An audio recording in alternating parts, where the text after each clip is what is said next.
Elles sont venues crier leur colère et dénoncer la prise en charge d'une victime de viol au commissariat de Montpellier fin septembre. Une double peine très commentée sur les réseaux sociaux et qui aurait déjà touché une cinquantaine de femmes dans ce même hôtel de police.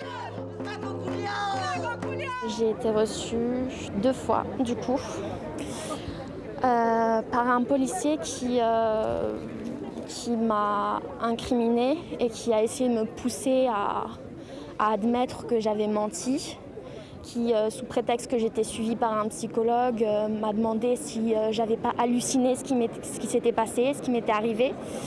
Donc ça a été très très violent, ça a été très très difficile de remonter la pente après ça.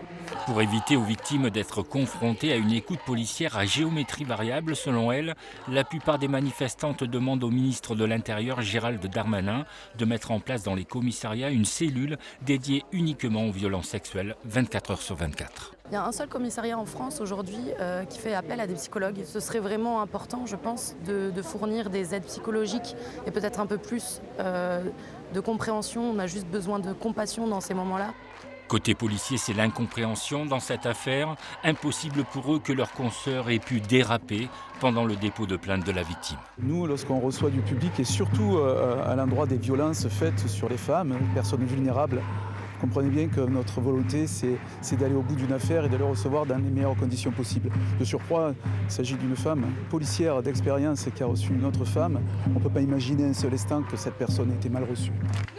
Pour ces militantes, le combat continue pour les victimes de viol. Le week-end dernier, le tribunal de Montpellier a recensé 7 viols. Seulement 1 sur 4 ferait l'objet d'une plainte.